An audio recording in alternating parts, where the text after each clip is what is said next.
PI હરિત વ્યાસની traffic શાખામાં બદલી થતા સ્થાનિકોએ કર્યો વિરોધ।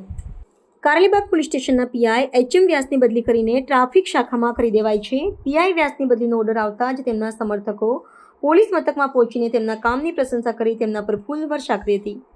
જોકે આટલા બાહોશ અધિકારીને ટ્રાફિક વિભાગમાં મૂકી દેવાતા પોલીસ મથકમાં પહોંચેલા સ્થાનિક લોકોએ કાળી પટ્ટી પહેરીને વિરોધ પણ દર્શાવ્યો હતો। ઉલ્લેખનીય છે કે પોલીસ ઇન્સ્પેક્ટર હરિત વ્યાસ વડોદરામાં લાંબા સમય સુધી ફરજ બજાવી ચૂક્યા છે। આ ઉપરાંત તેઓ ગુજરાત એટીએસ અને અમદાવાદ ક્રાઇમ બ્રાન્ચમાં પ્રશંસનીય કામગીરી કર્યા બાદ ફરી એક વખત વર્ષ 2024માં વડોદરા ખાતે બદલી કરવામાં આવી હતી। વડોદરા આવ્યા બાદ સૌપ્રથમ તેઓને પાણીગેટ પોલીસ સ્ટેશનની જવાબદારી સોંપવામાં આવી, ત્યારબાદ થોડા મહિના પૂર્વે તેમને કારેલીબાગ પોલીસ સ્ટેશનની જવાબદારી સોંપાઈ હતી। વડોદરા શહેરના 5 પોલીસ ઇન્સ્પેક્ટરની સોમવારના રોજ પોલીસ કમિશનર નરસિમ્હા કુમારે આંતરિક બદલીનો હુકમ કર્યો હતો।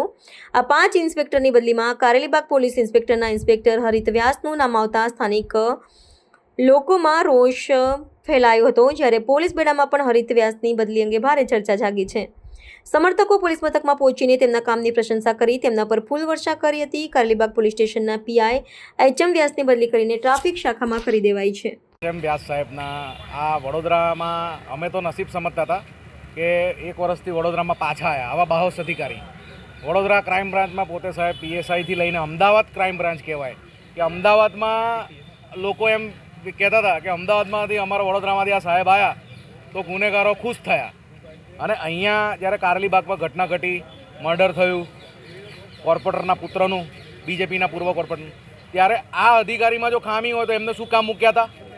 કમિશનર સાહેબને એવું તો રાતે રાત કોનું પ્રેશર આવ્યું? કોણ એમને માહિતી આપે છે આવી? સારા અધિકારીને મોકલીને કોને બચાવો છો? કોને બચાવો? ટ્રાફિકમાં મૂકો છો? ટ્રાફિકમાં પીઆઈ સાહેબોનો તો ક્યાં મૂકવા એ પ્રશ્ન છે વડોદરા શહેરમાં। અમે તો વર્ષોથી કહેતા સારા અધિકારીની આજે જાણી જોઈ જે પણ પોલિટિકલ કારણોસર બદલી કરી છે, અને સરકાર એક બાજુ એવું કહે છે કે તમે રિવ્યૂ આપો કે કયો અધિકારી કેવા કામ કરો છો, કે આ તો કેટલા એવા નેગેટિવ રિવ્યૂ આ તો જાહેર કરો પબ્લિકમાં। બધી જ પબ્લિક પૂછો, તમે વિસ્તારમાં ગમે તેમ પૂછો કે એચએમ વ્યાસ સાહેબ ક્યાં? 24 કલાક પોલીસ સ્ટેશનમાં મળે, એમના પોલીસ કર્મચારીના સ્ટાફને પૂછો, આત્મીયતા આવે। આ બધી ભીડ કંઈ બોલાયેલી નથી કે કોઈની નથી।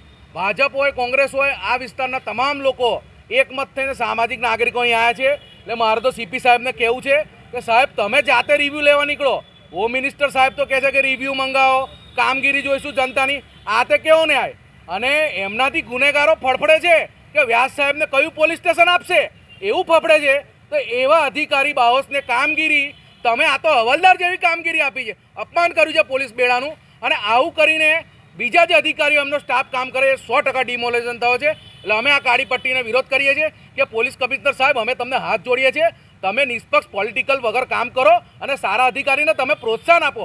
હજુ બી સાહેબ તમારા પર પ્રેશર હોય તો અમને કહો, અમે લોકો ટોળા ભરીને અમે આવીશું જાહેર હિતમાં। આ ખરેખર બહુ ખોટો નિર્ણય છે, અને 100% મારું માનવું છે કે આ પોલિટિકલ નિર્ણય લીધો છે, અને આવા અધિકારીને કરશે તો પછી જે સાહેબ કહે છે હોમ મિનિસ્ટર સાહેબ કે કોઈ પર ચમરબંધીને છોડવા નહીં આવે, તો કંઈ હોમ મિનિસ્ટર સાહેબ પકડવા નહીં જવાના। આવા બાહોશ અધિકારી ફફડે છે। આ કારેલીબાગમાં એમનો ઇતિહાસ લઈ લો અત્યારનો, અને હાજર થયા ત્યાંનો ઇતિહાસ લઈ લો। એટલે ખરેખર અમારા કમિશનર સાહેબને આપના મીડિયાના માધ્યમથી કહેવું છે કે ખરેખર સાહેબ આ નિર્ણય પર ફેરવિચારણા કરો।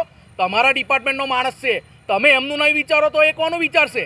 લોકો ભલામણો લઈ લઈને અધિકારી એવા કામ કરે છે અહીંયા, પણ એ પોતે બાહોશ માટે, પબ્લિક માટે અને જનતા માટે કામ કરે છે। તો તમે એમની વારે નહીં આવો તો કયો નેતા આવશે? એટલે આમનો અમે કાળી પટ્ટી બાંધીને સમગ્ર લોકોએ વિરોધ કર્યો છે। આજે દેવેન જયસ્વાલ, સામાજિક કાર્યકર્તા।